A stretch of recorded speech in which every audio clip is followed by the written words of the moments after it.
Assalamualaikum warahmatullahi wabarakatuh. Waalaikumsalam Waalaikumsalam warahmatullahi warahmatullahi wabarakatuh. wabarakatuh. Kawan-kawan sekalian, rakyat Sulawesi Tenggara yang kami cintai, Alhamdulillah kita kembali bertemu di dalam acara Endang Speak Up. Tapi kali ini tidak seperti biasanya. Kalau biasanya saya sendiri, kali ini kita ditemani oleh dua orang narasumber yang saya kira ibu bapak sekalian sudah sangat kenal, yang sudah malang melintang di dunia birokrasi maupun di dunia politik. Saya perkenalkan saja. Yang pertama, Bapak Dr. Haji Nasir Andi Baso, SMSI. Saya panggil abang saya ini atau Pak ini? Boleh, abang, bung, boleh. Ya Bung ya, karena mau 17-an mungkin. Beliau jabatan terakhir adalah staf ahli Gubernur Provinsi Sulawesi Tenggara. Sebelumnya pernah di Papeda, menjabat penjabat bupati di mana-mana, ya, terakhir di Buton Utara. Kemudian narsum kita yang kedua adalah Bapak, atau izin saya panggil abang saja, Ya, abang saja. Abang Dr. Haji Arsalim Arifin, SMSI. Beliau selain pernah menjadi Kepala Bapeda Konawe Selatan, juga pernah menjadi Wakil Bupati Kabupaten Konawe Selatan. Dan saat ini kedua beliau ini lagi mengemban amanah kembali ke kampus, menjadi pengajar di berbagai universitas yang ada, Sebagai guru. sebagai guru atau dosen di berbagai universitas kampus yang ada di Provinsi Sulawesi Tenggara. Kali ini kita akan membahas tema topik tentang pelajaran dari Patih, bagaimana pemerintah daerah mencari sumber pembiayaan untuk pelaksanaan pembangunan tanpa membebani rakyat yang dipimpinnya. Kita ketahui tanggal 13 Agustus yang lalu, Bang ya, Pak ya, itu di Pati ada demo besar-besaran. Ya, terus terang saja kebetulan bupatinya itu saya kenal, Pak Sudewo. Sudewo ya. Ya, Sudewo. saya kenal itu, Bang. Sekarang menuju ke Proses angket. proses penyelesaian proses angket Angket. yang mungkin kita sudah ketahui bersama penyebabnya adalah karena kenaikan pajak bumi dan bangunan Pati 250%.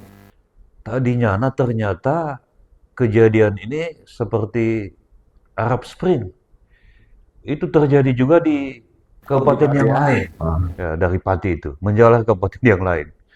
Ternyata di Cirebon, rakyat juga lagi mengkonsolidasikan diri. Sudah Pak Cirebon, kalau di Bone, Di Bone, kemarin udah kemudian di mana lagi? Sayang sekali di tim daerah Jawa Barat juga. di Jawa Barat, sayang sekali tim Endang Speak Up ini belum mendapatkan data di 17 kota dan kabupaten di Sultera ini, apakah juga ada kenaikan PBB yang signifikan, ya. Tetapi saya kira ini menarik untuk kita bahas, kita kaji. Kebetulan kedua narsum kita ini memang sangat pas. Saya mulai dulu dari, mungkin izin Bang Nasir dulu, Pak Nasir dulu. Senior. Ya, senior ini. Bagaimana senior melihat peristiwa yang terjadi di Pati ini? Iya, Assalamualaikum warahmatullahi wabarakatuh. Saya pikir sebuah pembelajaran yang harusnya menjadi menarik ya untuk kita kaji sebagai pejabat publik. Kita tahu persis produk dari pilkada serentak, ya kan? Sekarang baru 6 bulan kurang lebih melakukan tugasnya sebagai kepala daerah dan sebagai pejabat publik. Ini kadang-kadang yang dilupa antara kepala daerah dan pejabat publik. Kalau sebenarnya itu jabatan atributif yang tidak bisa dipisah. Kepala daerah itu adalah pejabat publik. Artinya yang diperlukan itu gaya komunikasi yang mencerminkan sebagai pelayan publik. Saya pernah membaca sebuah buku mengatakan begini, sebaiknya seorang kepala daerah jangan melihat rakyatnya itu kecil. Karena kalau seorang kepala daerah berada di puncak melihat rakyatnya kecil, sama artinya rakyat juga melihat kepala daerahnya kecil. Itu maknanya besar. Saya melihat dari aspek kebijakan publik, saya melihat dari aspek komunikasi atau public speaking dari seorang kepala daerah di Pati. Aneh bagi saya melihat tiba-tiba dia turun dan terjadi semacam kontak fisik dengan masyarakat. Sampai dilempari sendal apa itu. Itu Sebagai tidak, seorang- itu sesuatu yang harusnya dihindari sebagai pejabat publik, karena pejabat publik itu punya komponen namanya punya OPD, yang berbagai tugas-tugasnya harusnya itu bisa mengeliminir ya kan hal-hal yang seperti itu. Saya dari situ dulu. Saya belum mengarah dan belum kita kaji ke produk hukum yang mereka buat kan. Tapi Sudewo ini pemenang Pilkada Pati yang persentase kemenangannya tinggi. Ya, betul. Iya. Dan ingat, koordinator dari Pati itu tim sukses dari Bupati. Tim suksesnya Pak Tim sukses Sudewo. Bupati. Itu yang saya dapat informasinya. Itu aneh kan? Berarti kita lihat sini memang ada gaya komunikasi yang, ingat, kepala daerah itu jabatan yang bikin orang candu. Orang bisa tiba-tiba berubah. Gaya berubah, sikap berubah. Padahal yang harus kita tahu, pelayan publik itu, ya memang dia tugasnya melayani publik dengan segala risikonya. Jadi abang melihat gejolak di Pati itu lebih kepada gaya komunikasi Iya, komunikasi massa dari yang Sudewo sebagai iya, bupati. seorang bupati yang tiba-tiba saya tuh kaget melihat loh, kok aneh. Beliau ini kan punya perangkat, punya tim, punya tokoh masyarakat. Kenapa dia langsung gitu? Kenapa dia langsung berhadapan frontal? Ada apa ini? Sampai mengatakan jangankan 5.000, 50.000. Iya, itu komunikasi yang dihindari. Kesannya menantang malah. Itu yang tidak boleh sebenarnya. Jadi saran saya kalau kita anggap ini sebagai pembelajaran, ada struktur sosial yang berubah. Artinya gaya relasi komunikasi yang berubah di masyarakat. Kalau dulu sumber informasi itu kita dapatkan itu paling dari radio, televisi, media cetak. Sekarang semua orang bisa jadi wartawan. Berita begitu cepat sekali diakses dan begitu cepat menyebar. Dan yang membuat kita semakin harus berhati-hati dengan adanya AI, model berita itu bisa didesain sedemikian rupa memancing emosi. Nah, kalau seorang kepala daerah tidak memiliki misalnya tim media yang solid, yang bisa mengarahkan komunikasi massa itu bisa efektif, berbahaya. Ya bisa jadi, saya lihat itu kemarin banyak juga yang hoax kan, tapi itu diproduksi demikian rupa. Mungkin itu bisa menjawab kenapa yang naik 1000% itu gejolaknya menyusul, ini Iya, naik 250. Ini yang menjadi Iya, pemicu gitu ya bagi daerah-daerah yang lain. iya. Jadi artinya ini kalau tema dari pembicaraan kita adalah pembelajaran dari Pati itu luar biasa menarik. Pelajaran pertama itu yang harus diambil, gaya komunikasi. Iya, kayak komunikasi. Baik, saya izin ke Bang Arsalin.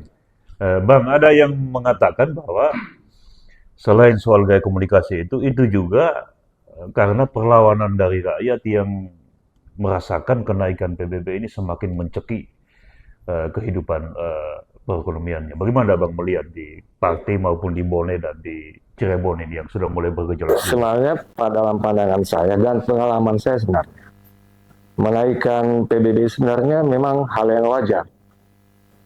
Karena kan dia NJOP itu kan setiap Setiap tahun. saat kan ada perubahan, mengikuti perkembangan atau dinamika harga yang eskalasi harga yang terjadi. Nah, persoalannya kenapa di Pati ada gejolak? Padahal sebenarnya 250% itu kan kecil sebenarnya.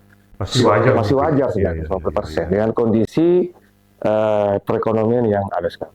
Masalahnya sekarang adalah ada pertanyaan besar menurut saya sebenarnya. Kenapa ada gejolak? Cuma 250% kok ada gejolak yang luar biasa. Berarti masyarakat Indonesia ini khususnya studi kasus di Pati ini memang merasa bahwa sekarang ada sesuatu yang dirasakan oleh masyarakat dari sisi ekonomi, dari sisi kehidupan, pendapatan mungkin. Ada beban ya. Ada beban kehidupan, Tekanan kehidupan sehingga ketika itu diambil sebagai sebuah kebijakan, maka ini yang menjadi kalau dalam teori Archimedes itu menjadi loncatan yang luar biasa sehingga ini blunderlah kemana-mana gitu kan. Nah, itu yang pertama menurut saya sebenarnya. Yang kedua sebenarnya memang timing tidak tepat. timing nggak tepat menaikkan PBB dalam kondisi yang seperti sekarang ini.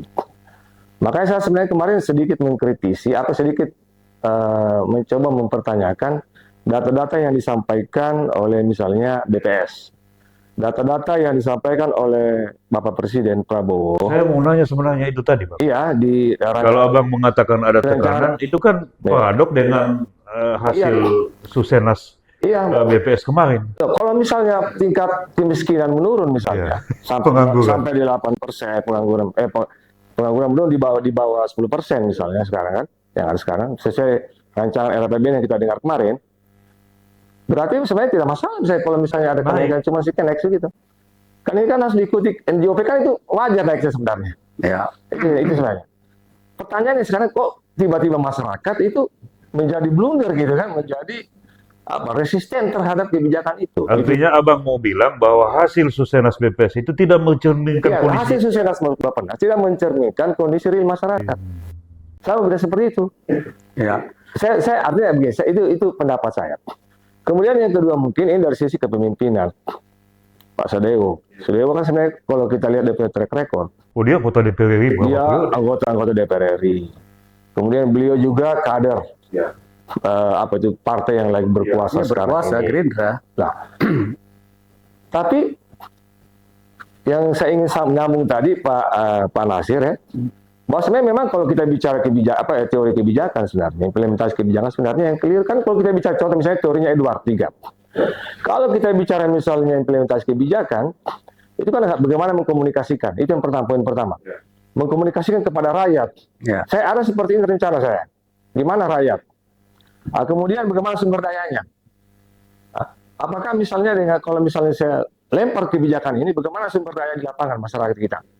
Bagaimana SDM kita, bagaimana finansial, bagaimana pendapatan masyarakat dan sebagainya.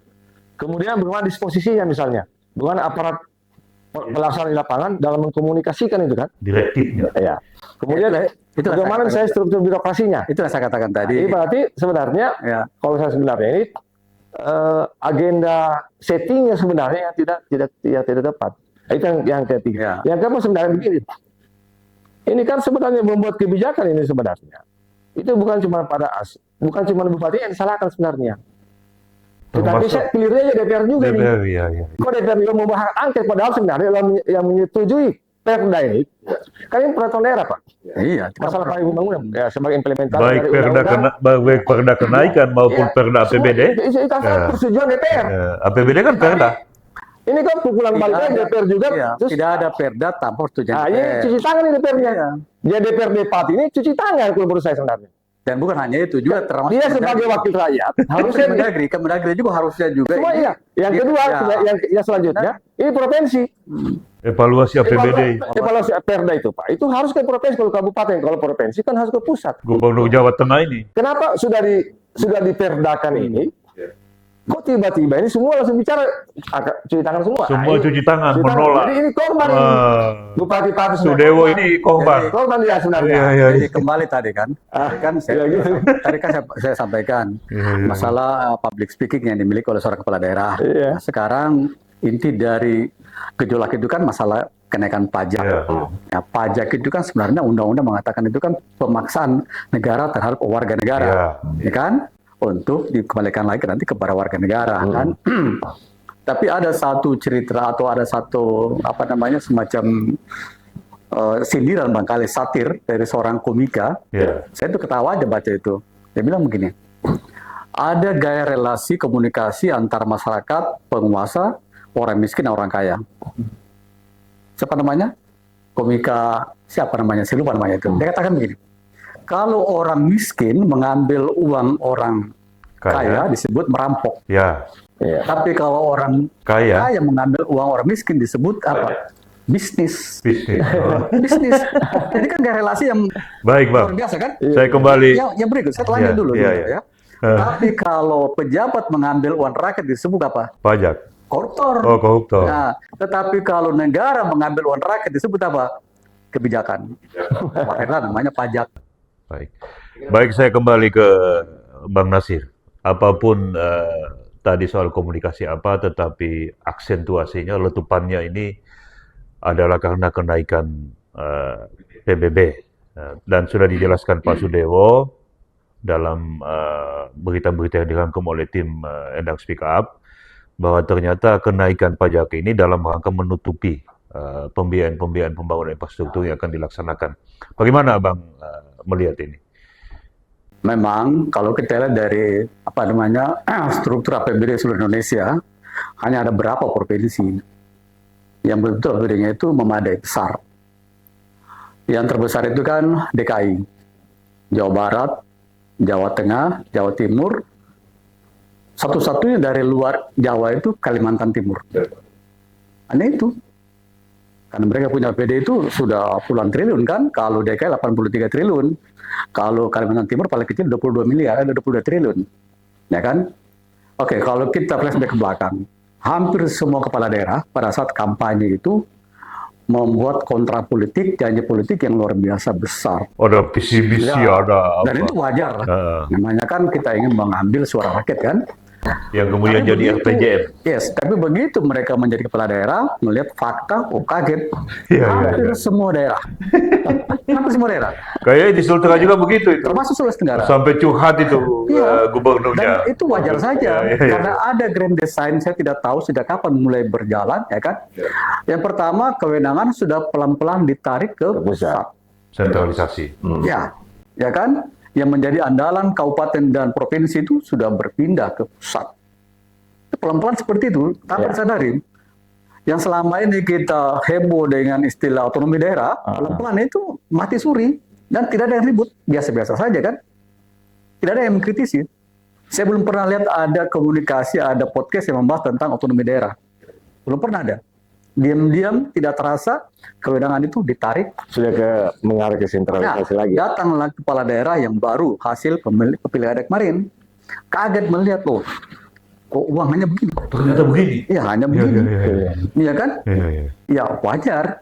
Begitu banyak yang mau dibuat, tetapi kemampuan daerah seperti ini. Dan itu hampir seluruh Indonesia. Nah sekarang apa yang mau dilakukan? Wajar saja kalau target yang lakukan pertama, menaikkan PAD. Ada 22 pajak.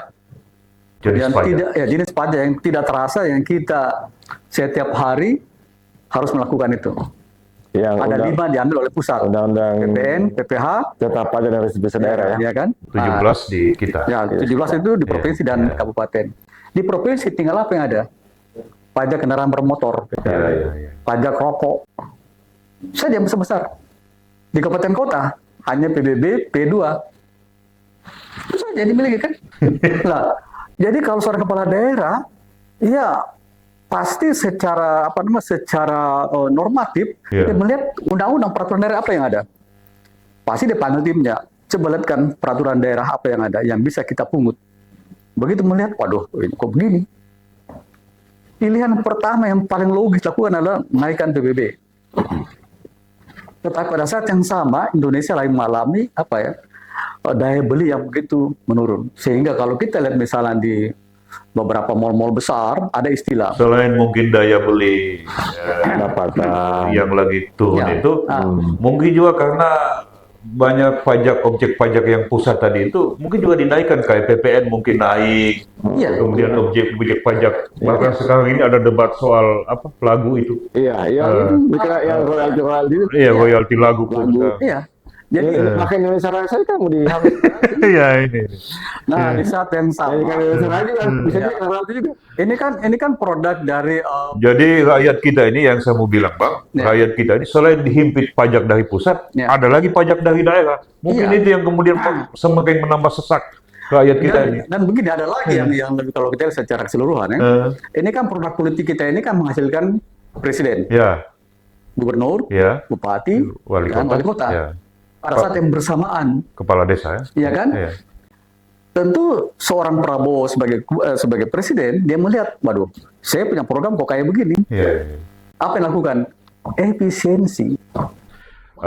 Baik Bang, sebentar saya akan ke situ. Yang menarik tadi soal PBB dinaikkan karena untuk menambal kekurangan untuk program pembangunan ini.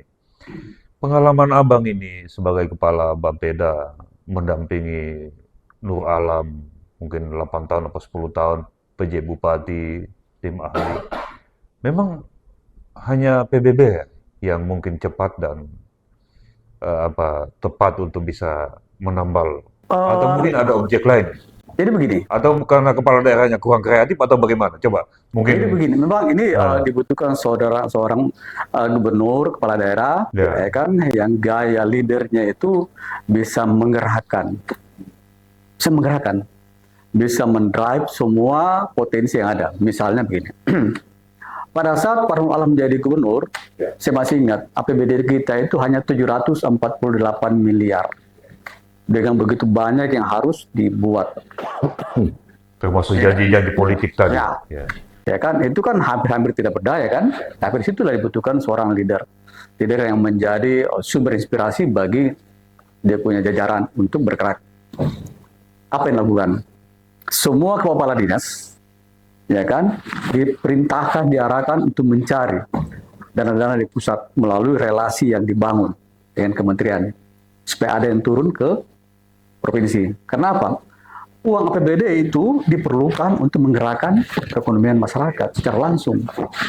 Kalau dengan kata efisiensi, terus terang saja itu menghambat uang Jadi berputarnya. selain PBB, menurut Abang apa yang bisa Sebenarnya begini, tips-tips apa yang dikasih kepada adik-adiknya ini? sebentar. Ya, Nah, kita akan mengarah ke sana. Iya, Ya iya, kan? iya. Pada saat itu dengan mendesain visi misi beliau yang harus masuk ke dalam Iya. RPJMD Iya. kan, ya kan, dengan keterbatasannya yang ada seperti itu, ya mulailah diadakan lobby pendekatan tadi. Itu pertama tadi meratakan uang dari kementerian datang di daerah.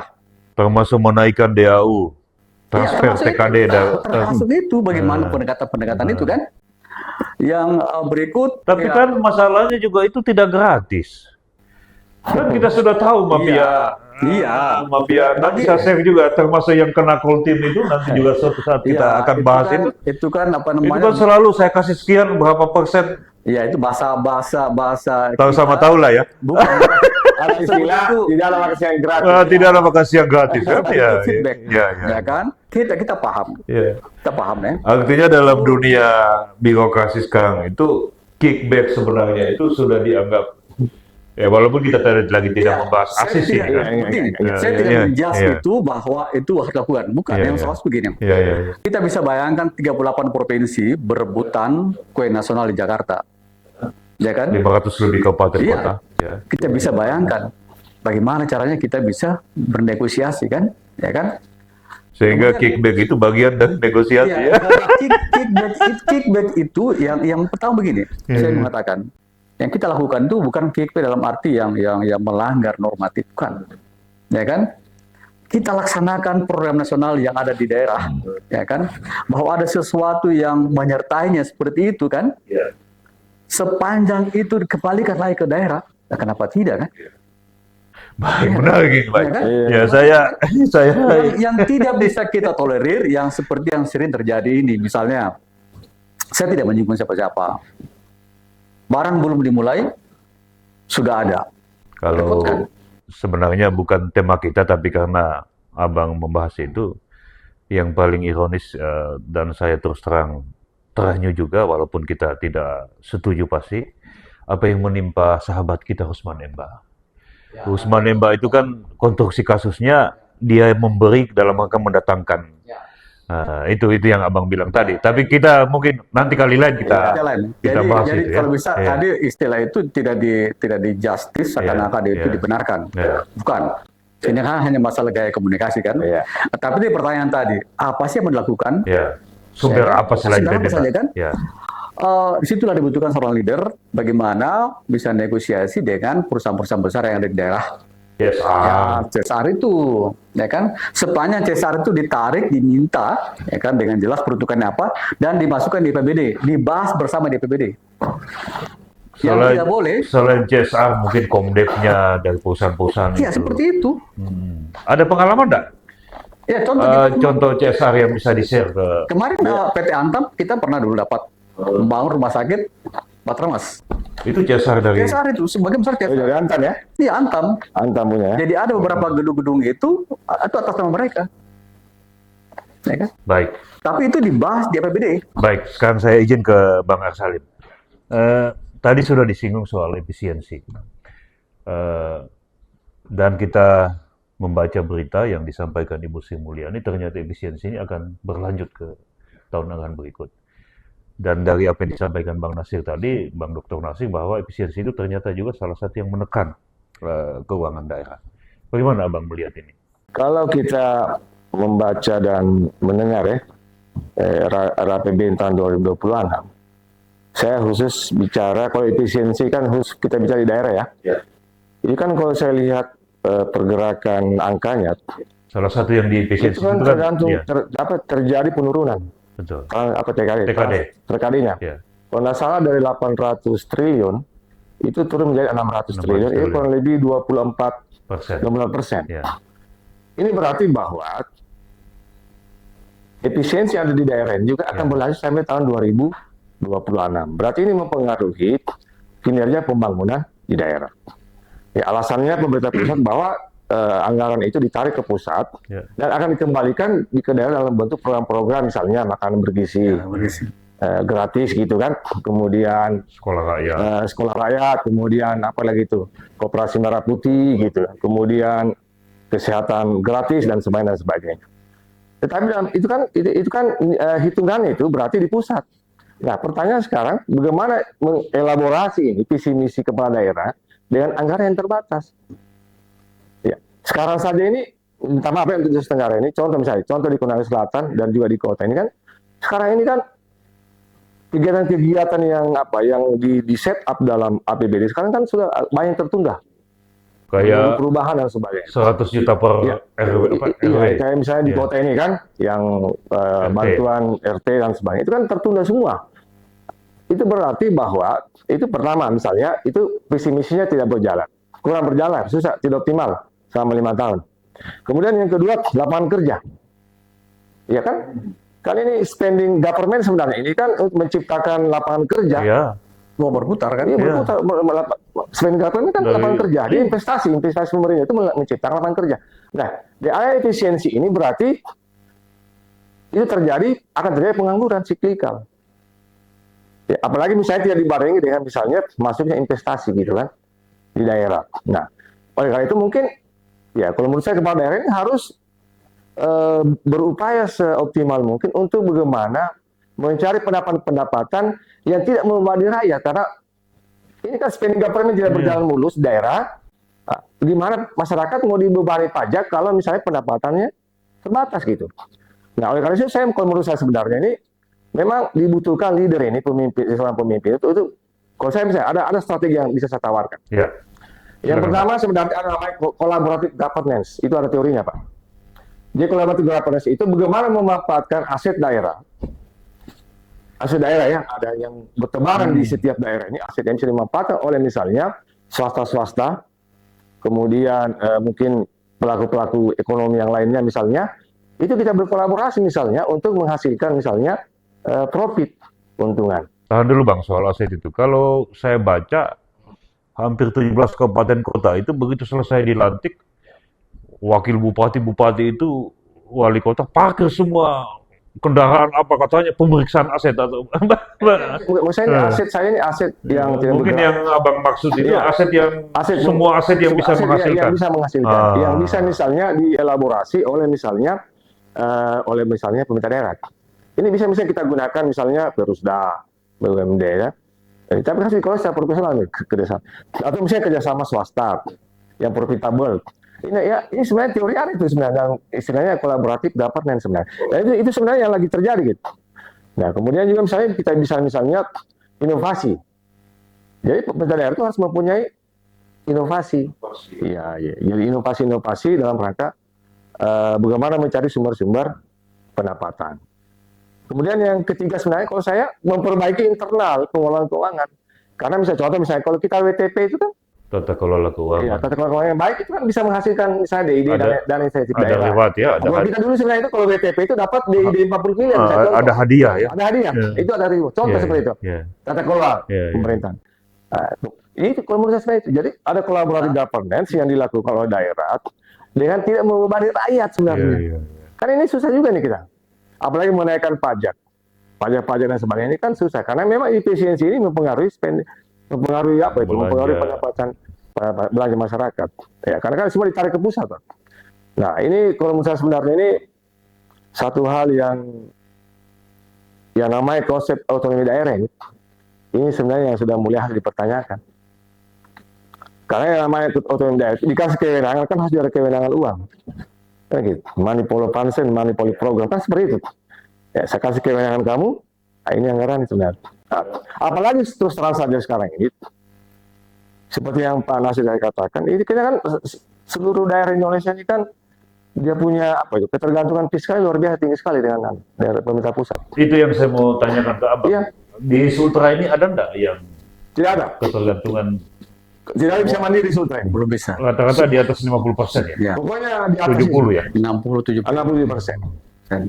Jadi memang luar biasa. Mengharap ke pusat semua. Mengharap semua ke pusat. Makanya sekarang orang berlomba-lomba ke pusat. Tapi kan paradok itu dengan kondisi kita yang kaya ini. Iya. Katanya Ya. Sultra kaya ini, sumber daya alamnya ini.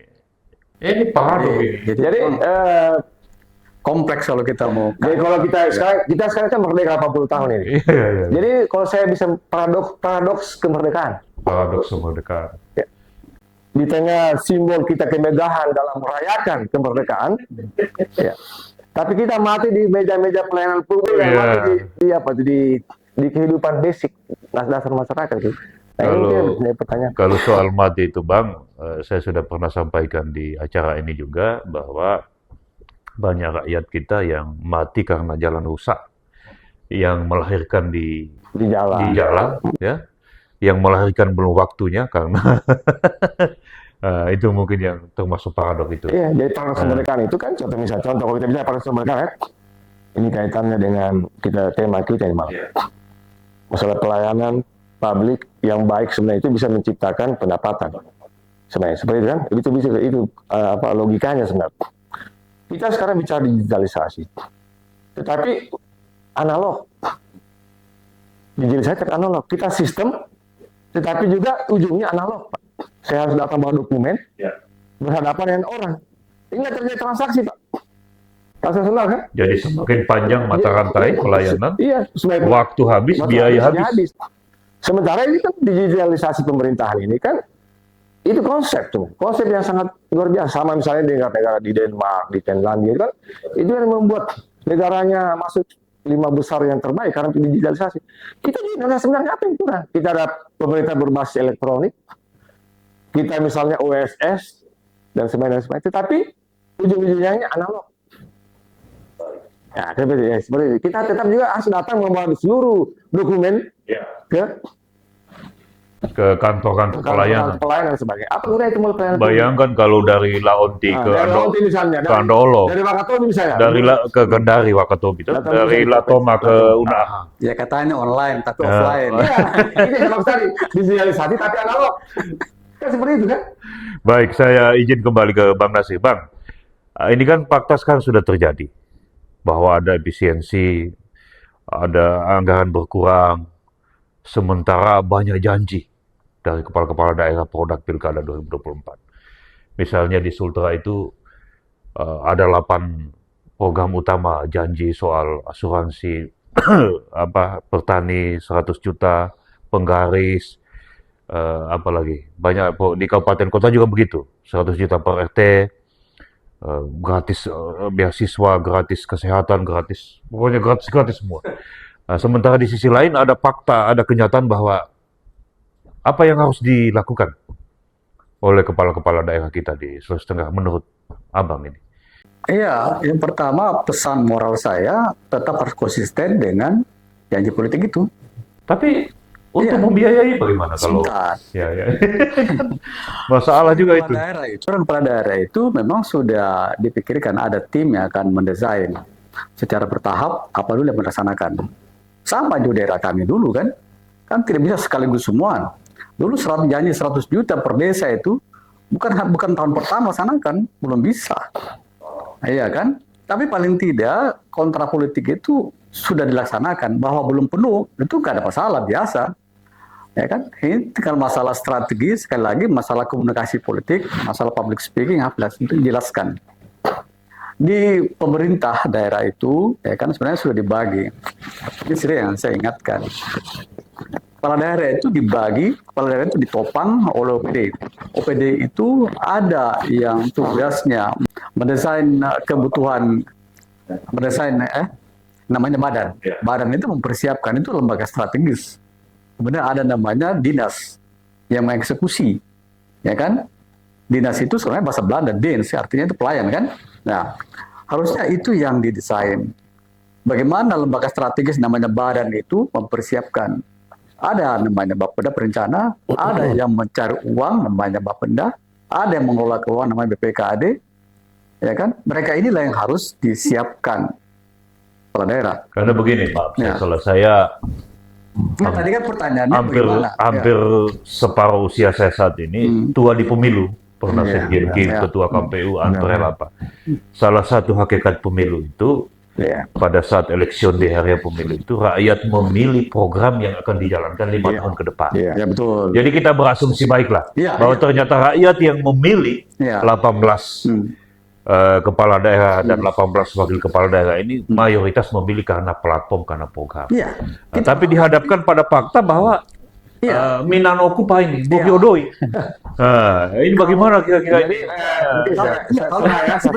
Kalau itu, Iya, iya. kalau itu siapapun kepala daerah sekarang pasti merasakan itu. Ada kesulitan finansial itu bagaimana caranya bisa menuntaskan janji politik itu kan? Ya. Nah disitulah dibutuhkan grand design perencanaan yang harus bisa diatur. Yang mana dimulai dulu, yang mana bertahap, ya kan? Oh.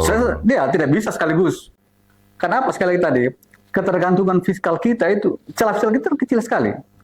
Celah fiskal kita itu kecil, Pak. Artinya lebih besar itu yang kita harapkan dari pusat. Di pusat juga ada efisiensi. Ini kan si malakama, ya kan? Bagi pemerhati, bagi para penggiat politik, ini pasti secara empuk akan mengkritisi. Dan kepala daerah harus siap dikritisi persoalan seperti ini kan? Harus karena Ya, harus. dia sudah berjanji, Iya. sudah diperjanjikan Nah, itu, Sekarang bagaimana? sudah diijab kabulkan Iya, pada saat sekarang bagaimana merealisir itu kan? 27 apa? Yang pertama, November ya. November. Ya. nah, yang 7 pertama November. pada akhirnya dia harus ada fakta, dia harus melihat apa yang dilakukan. Ini kerja ekstra, ya kan? Meningkatkan PAD misalnya. Harus ada kebijakan yang betul-betul tidak menjadi beban bagi masyarakat, tetapi itu menjadi ada feedback buat daerah. Katakan misalnya begini, andalan provinsi itu pajak kendaraan bermotor, ya kan? Pajak. Ini diefektifkan ini. Pajak air permukaan, Iya, pajak permukaan, bawah tanah. pajak rokok, ya kan? Diefektifkan ini. Dan provinsi tidak bisa jalan sendiri. Dia elaborasi dengan kabupaten kota. Misalnya, kota Kendari sebagai barometer pertumbuhan Sulawesi Tenggara. Sering saya ingatkan teman-teman, ayo teman-teman di kota, bersama-sama dengan kepala daerah, provinsi, gubernur, buatlah event-event apa yang ada di kota Kendari supaya itu ada kegiatan. Karena kalau banyak kegiatan event di Kendari, artinya itu pajak-pajak itu bisa dipungut. Pajak hotel bisa dipungut. Ya kan? Restoran. Restoran bisa dipungut. Tetapi kalau tidak ada pendengaran seperti itu, menggerakkan ekonomi real itu seperti itu, repot. Berarti yang abang maksud kreativitas. Kreativitas. Inovasi. How to create. Tidak bisa kepala daerah itu diam-diam. Dia harus mencari terus inovasi. Tetapi sekali lagi, untuk mengemas semua itu digunakan gaya komunikasi yang elegan. Baik. Tidak salah sekarang kepala daerah itu menggunakan gaya konten. Ambil manfaatnya. KDM saja misalnya. Tadi saya baru lihat. Dengan gaya komunikasi dia yang elegan. Deddy Mulyadi. Ya, Oh, ya. dia datang ke Bupati Cirebon. Tadi dibatalkan itu. Kenaikan 1000%. Iya. Seperti itu. Jadi sebenarnya kepala daerah kalau menggunakan media center atau media sosial politik wajar, harus digunakan. Karena sekarang publik sudah di situ semua. Ya, dan Kita bisa bayangkan semua penduduk, semua masyarakat sekarang Lagi gadget ya. pasti memegang ini. kan dulu saya tidak Iya. setuju perpustakaan itu karena itu alasannya. Karena memegang ini. Perpustakaan internasional. Kita bisa lihat sekarang. Ada statistik yang menunjukkan data yang menarik.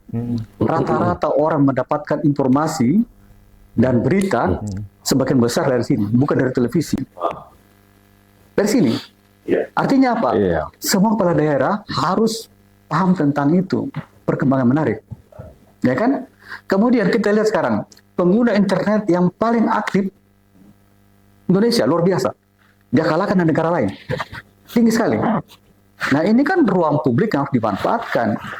Mengkomunikasikan persoalan-persoalan, hambatan-hambatan pembangunan daerah. Sehingga dibutuhkanlah tim media yang luar biasa, elegan, bagi seorang kepala daerah, apakah dia gubernur, apakah dia wali kota, kabupaten. Tapi Untuk kan, menjembatani ini, karena tapi apa? kan mungkin sekaligus saya ke Bang Arsal ini. Ya, Selama ini kan pengalamannya pernah jadi tim Laperjakat itu. Kan biasanya yang ditaruh di humas itu ditaruh di ini, ditaruh itu harusnya dihindari. itu kan justru orang-orang yang Iya, itu apa dihindari. air mata bukan mata air. Iya iya kan. Iya, Jadi sebenarnya padahal di negara maju saya sebenarnya saya tidak terlalu sepakat dengan, minta maaf Dinda, Iya iya. ada namanya dinas air mata dan mata air.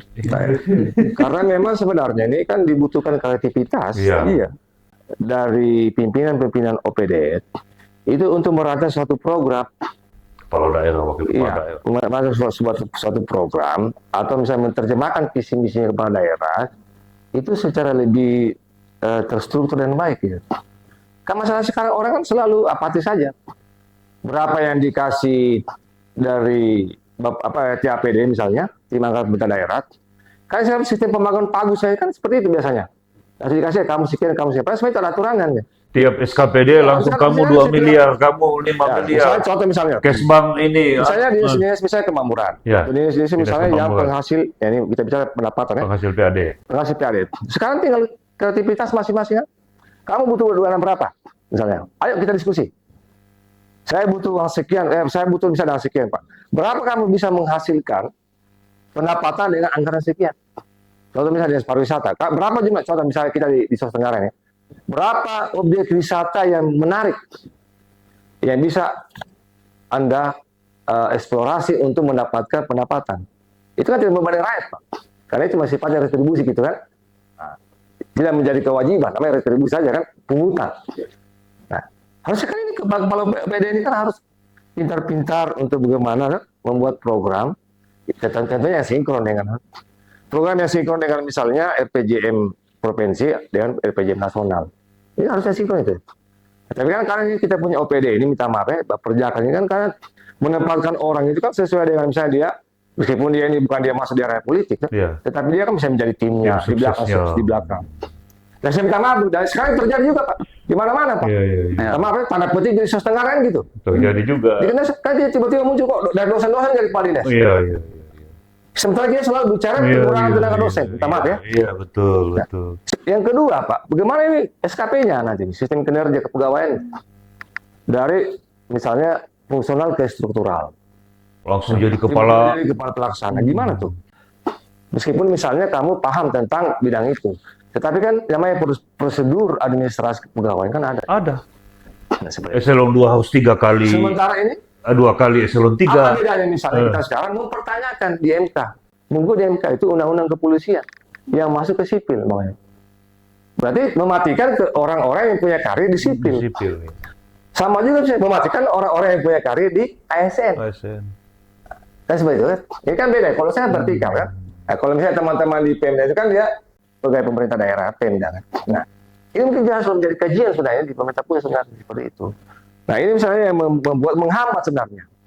Jadi kalau mereka masuk itu proses belajar. Tapi kalau orang yang sudah pengalaman sih, saya mungkin tidak seperti itu. Jadi ini mungkin ya salah satu bagaimana sebenarnya ini kita memperbaiki sistem. Merit system saya harus berjalan dengan baik di kepegawaian kita. Kita cuma bicara merit system, tapi yang terjadi seperti itu Pak.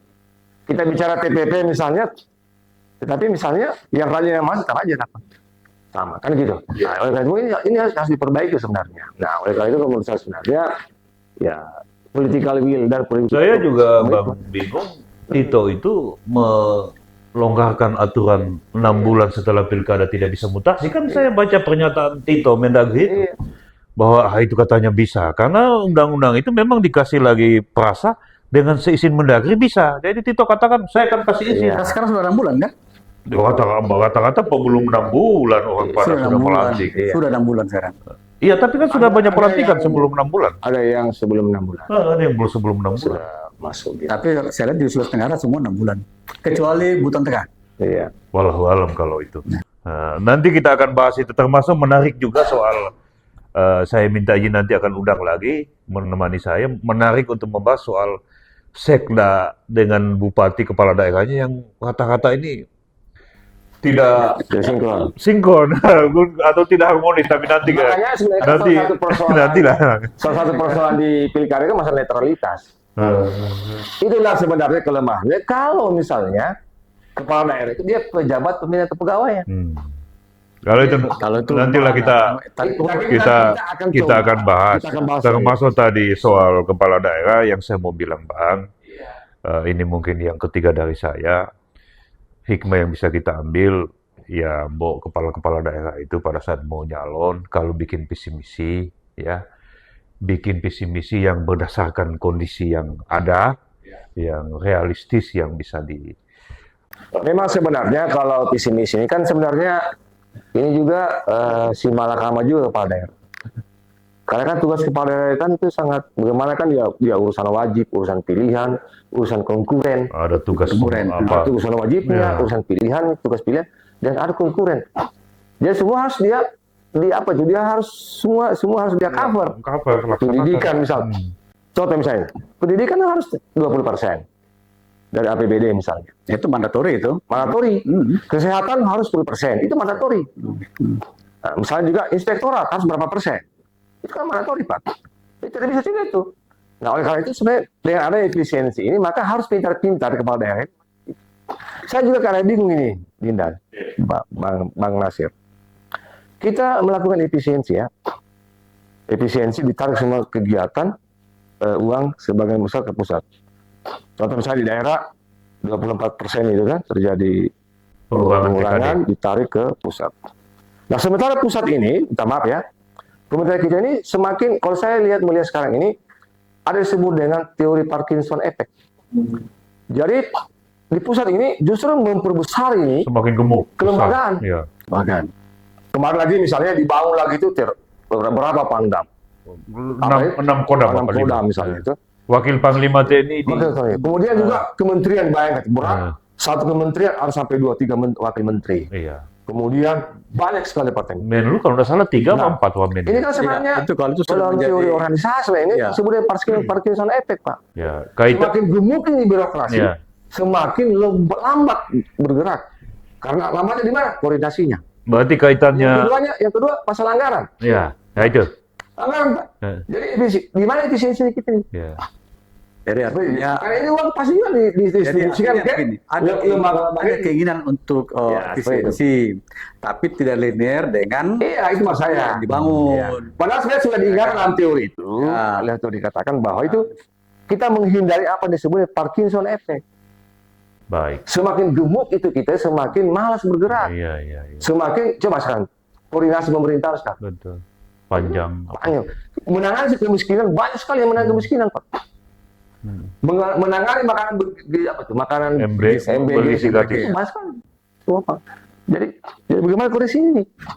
Nah ini barangkali termasuk mungkin tips kita kepala daerah yang terpilih di Sultra ini itu tadi dari abang mungkin perlu penyederhanaan. Kalau saya kalau di daerah saran saya itu jangan ikuti pusat.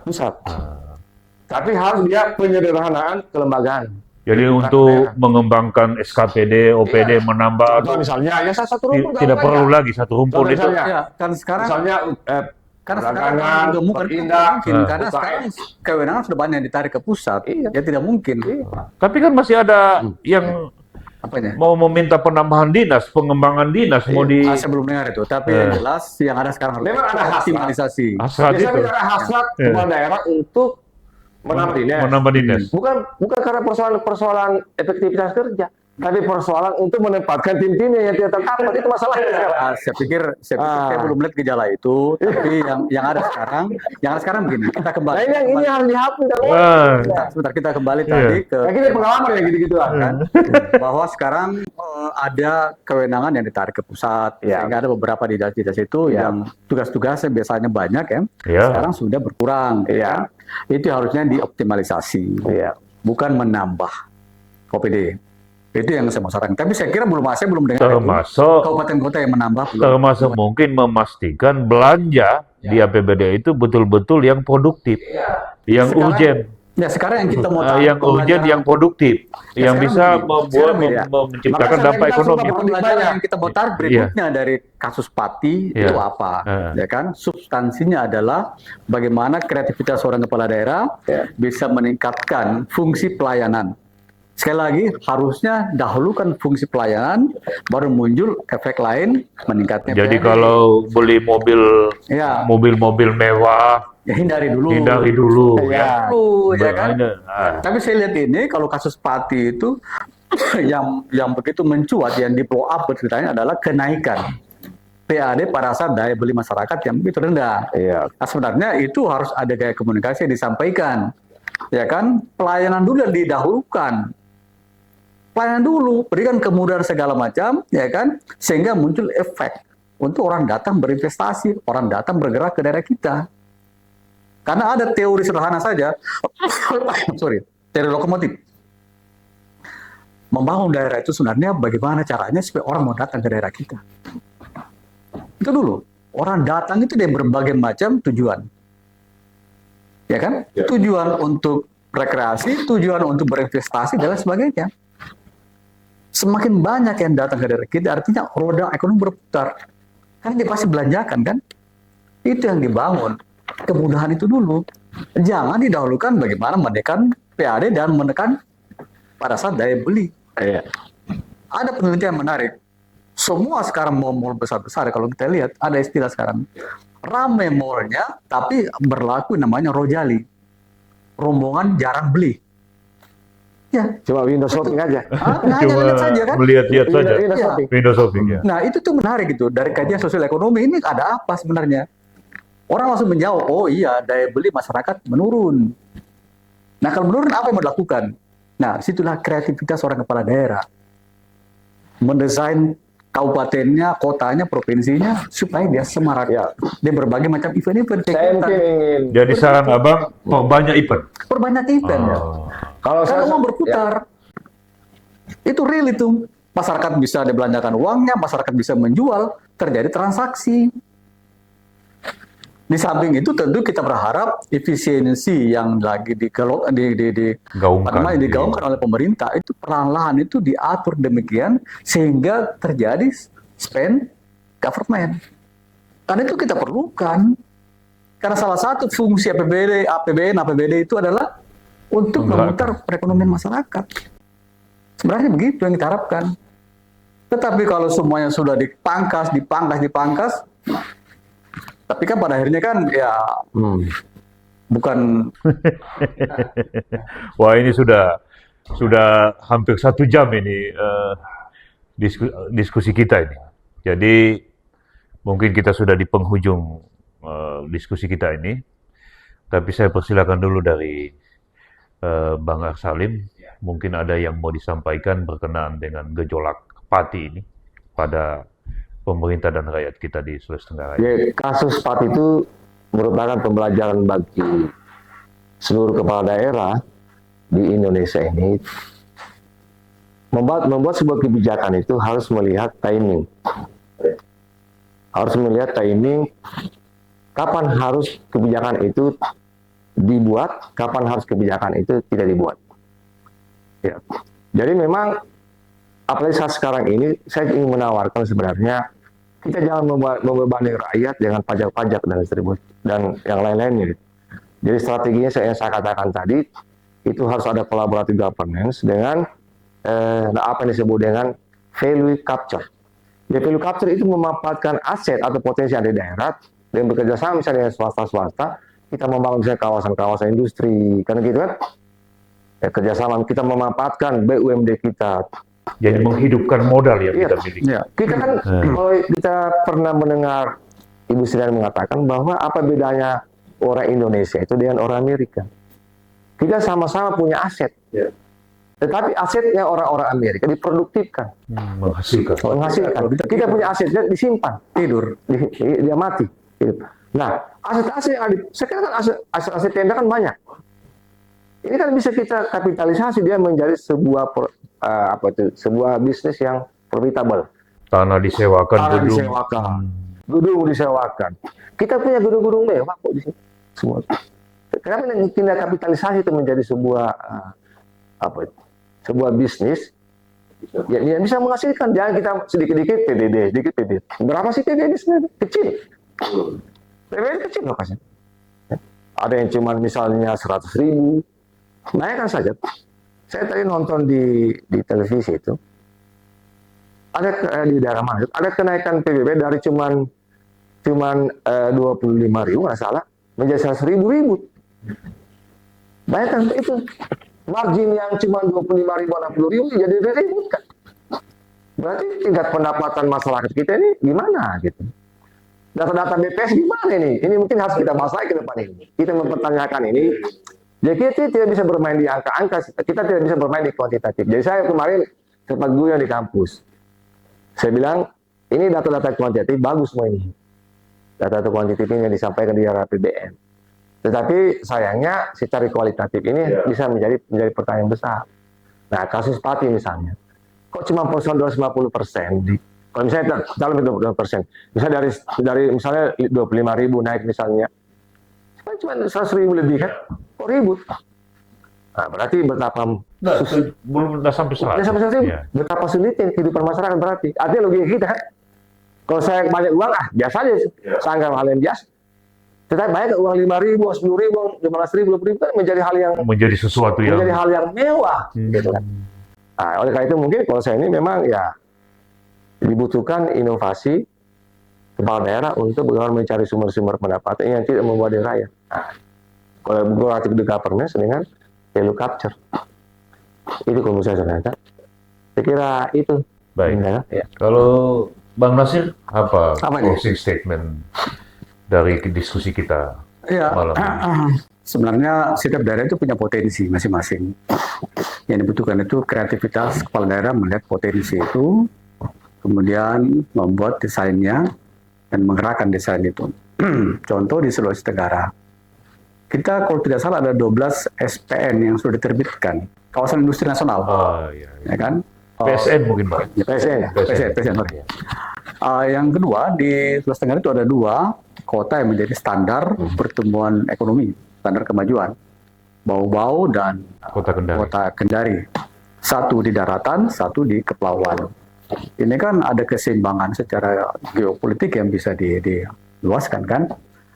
Saran saya lebih konsen kepada menggerakkan ekonomi real masyarakat. Adanya spend dari penduduk, pemerintah.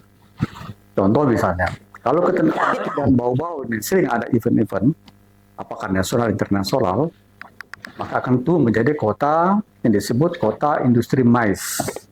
Mais itu kota yang tempatnya orang meeting, insentif, conference, dan exhibition. Itu ekonomi real yang luar biasa tumbuh. Itu harus didorong. Dan itu menjadi cermin Sulawesi Tenggara. Lalu kota Kendari dan kota Bau-Bau ini tumbuh pesat.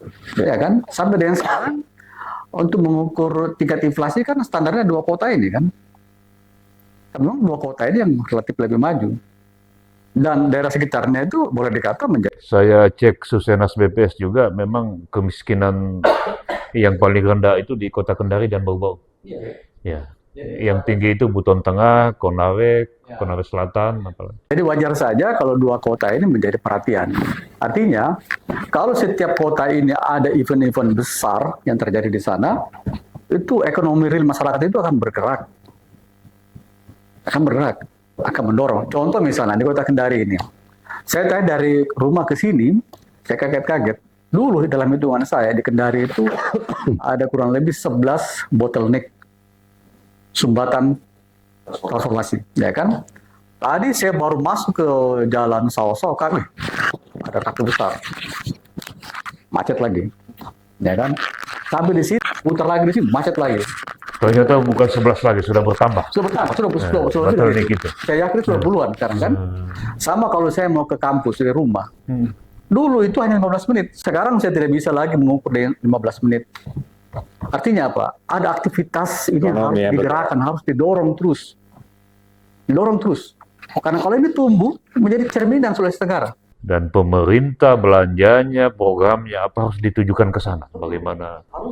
Dan kreativitas kepala daerah itu, nah ini bedanya. Kita mengembangkan kreativitas dengan membangun misalnya mengeksplor sumber daya alam, ya kan? Sumber daya alam itu terbatas. Kreativitas tanpa batas. Contoh Singapura. Ya tambang ini paling tinggi 20 tahun habis. Dia tidak bisa diperbarui. Tapi kenapa Singapura maju tanpa sumber daya alam? Kenapa? Masyarakatnya punya kemampuan kreativitas yang tinggi. Biasa. Itu semua dipikirkan, semua didesain, semua ada arahnya. Jadi ke jasa. Iya, harusnya berpikirnya ke situ. Ya Kota Kendari ini harus dia fokus kepada pengembangan sektor jasa yang melebar. Ya. Sama dengan bau-bau. Kalau dua kota ini antara daratan dan kepulauan, wah luar biasa ini. Dia akan melebar ke tempat lainnya. Dan yang berikut masalah optimalisasi pemanfaatan aset. Saya setuju tadi. Dulu mau Lipo sebelum ada itu, itulah kreativitas kepala daerah. Suatu waktu kita panggil di rapat. Kota Kendari sampai dengan sekarang hanya masih seperti itu ada kan? Hanya Mandong apa namanya Yes, itu? betul. Mandong apa itu? Mall Mandong kan? Iya, begitu mau Padoloking. Lipo dia memanfaatkan aset Pemda itu yang sewa pakai itu, ya kan? Berubah wajah Kota Kendari ini. Dan dulu di situ bekas Itulah yang pramuka disebut dengan KMPI. collaborative governance. Berubah. Dengan value capture. Ya, muncullah semua yang lain. Aktivitas Kota Kendari menjadi mengarah ke kota metro. Luar biasa kan? Ya. Itu baru satu contoh. Nah, apalagi kalau PSN tadi yang saya katakan 12 PSN itu bisa dikerahkan, luar biasa itu. Sulawesi Tenggara akan cepat. Dan namanya PSN nasional pasti mendukung. Iya. Tapi kan masalah sekarang ini, saya kan pengalaman PSN itu. Yang di Abel itu, KITT apa itu? Kawasan Industri Kendari itu KITT. Ya, ya. Itu kan kayak masalah kan saya itu yang desain kan teman ya, Pak Ila kan Benar, sama Pak Ila, ya. Pak Anto. Itu kan sampai hari ini masih tertumbuh di masalah birokrasi. Itu. Itu juga. Makanya saya bilang tadi. Jadi memang agak sulit. Ini bahkan sudah ganti pemimpin, masih gitu-gitu aja. Masih begitu juga. Birokrasi Pak. Ya. Progresnya. Itulah saya bilang tadi. Jadi membangun daerah itu jadi butuhkan kreativitas dan kemudahan investasi pelayanan. Iya. Dahulukan itu. Walaupun juga ada contoh kreativitas yang justru hasilnya kayak rumah sakit jantung itu. Iya itu juga sih. Abang sudah tahu, terakhir kan diturunkan statusnya jadi TPC sekarang, setara puskesmas kan. Nah itu ini kan contoh-contoh semua ini. Iya. Jadi ya mungkin ya kita mungkin di penghujung ini, di penghujung acara kita ini. Nah, kalau itu ada bahasa yang tersendiri itu. Tapi sekali lagi yang saya mau sampaikan, dahulukan pelayanan publik. Iya. Itu dulu dipermudah. Iya. Akan muncullah efek berikutnya. Saya kira demikian dari saya. Baik, terima kasih Bang Salim, terima kasih Bang Nasir sudah berkenan hadir. Ibu Bapak sekalian yang saya cintai, saya hormati, tibalah kita di akhir acara Endang Speak Up ini. Tadi ada beberapa hal yang bisa kita petik. Sebaiknya kepala daerah lebih inovatif, lebih kreatif menggali sumber-sumber penghasilan, dengan mengoptimalisasi aset, mendorong kegiatan jasa, event-event yang banyak, termasuk memanfaatkan kekayaan sumber daya alam kita dengan lebih baik dan lebih tepat. Dan juga pelayanan diperbaiki karena pelayanan publik yang baik akan bisa menghasilkan pendapatan asli daerah juga. Saya kira itu, Bapak Ibu sekalian, terima kasih. Mohon selalu ikuti acara Endang Speak Up. Berikan tanggapan, masukan, kritik, pertanyaan, pernyataan di kolom komentar di bawah ini. Terima kasih. Assalamualaikum warahmatullahi wabarakatuh. Endang Speak Up. Enak sekali. Terima kasih Bang. Iya.